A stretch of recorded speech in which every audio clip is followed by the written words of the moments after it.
ಅಕ್ಕಂಗ್ ಗಂಡ್ ನೋಡ್ತಿದಾರ್ ಕಣೋ. ಅದಕ್ಕೆ ಬೇಜಾರಾಗ್ತೀಯಾ? ನನ್ನ ಬಯೋಡಾಟಾ ಈ ಕಳಿಸ್ಲಾ? ಸುಮ್ನೆ ಇರು. ಈ ಹೆಣ್ಮಕ್ಳು ಮದ್ವೆ ಟೈಮಲ್ಲಿ ಎಂತೆಂತ ಮಾತ್ ಕೇಳ್ಬೇಕು ಗೊತ್ತಾ? ತೆಳ್ಳಗಿದ್ರೆ ರೋಗ ಇದೆ ಅಂತಾರೆ.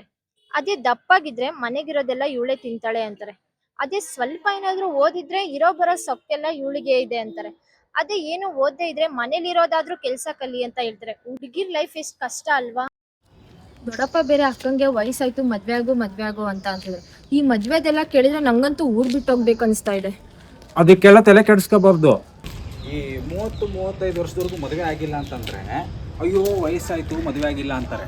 ಅದೇ 30-35 ವಯಸ್ಸಿಗೆ ಸತ್ತೋಗ್ಬಿಟ್ರೆ ಅಯ್ಯೋಯ್ಯೋ ಸಣ್ಣ ವಯಸ್ಸಿಗೆ ಸತ್ತೋಗ್ಬಿಟ್ಟ ಅಂತಾರೆ. ಅವರು ನಮ್ಮನ್ನಂತಾರೆ, ನಾವು ಇನ್ನೊಬ್ಬರನ್ನಂತೀವಿ. ಎಲ್ಲ ಬ್ಯಾಲೆನ್ಸ್ಡು. ನೀನು ಹುಡುಗಿರಿಗೆ ಹೇಳೋ ಮಾತು ಕೇಳಿದ್ರೆ ಊರು ಬಿಡ್ಬೇಕು ಅಂತಂದೆ.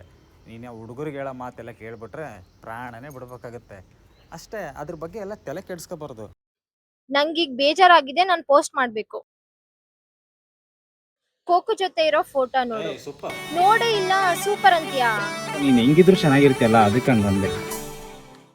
ಈ ಕೋಕೋ ಮನುಷ್ಯರ ತರ ಜಡ್ಜ್ ಮಾಡಲ್ಲ, ಅದು ಮಾತ್ರ ನನ್ನ ಅರ್ಥ ಮಾಡ್ಕೊಂಡಿರೋದು. ಕಂಪೇರ್ ಮಾಡಿ ಬೈದ್ಲು ಬೈದ್ಲು ಬೈದ್ಲು ನಾನು ಕೇಳೋವರೆಗೂ ಕೇಳಿ ಸ್ಲಿಪ್ ಆಗಿ ಒಂದು ಎಡವಟ್ಟು ಮಾತಾಡ್ಬಿಟ್ಟೆ.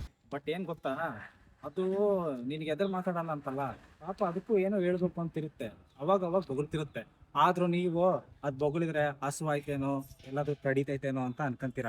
ಬಟ್ ಆ್ಯಕ್ಚುಲಿ ಅದು ಇಂಡಿಪೆಂಡೆಂಟ್ ಆಗಿದ್ದಿದ್ರೆ ಎಲ್ಲಾದ್ರೂ ದುಡಿಯಂಗಿದ್ದಿದ್ರೆ 2 ದಿವಸನೂ ನಿನ್ನ ಜೊತೆ ಇರ್ತಿರ್ಲಿಲ್ಲ. ನಾನಾಗಿರೋದಕ್ಕೆ ಇರೋದು.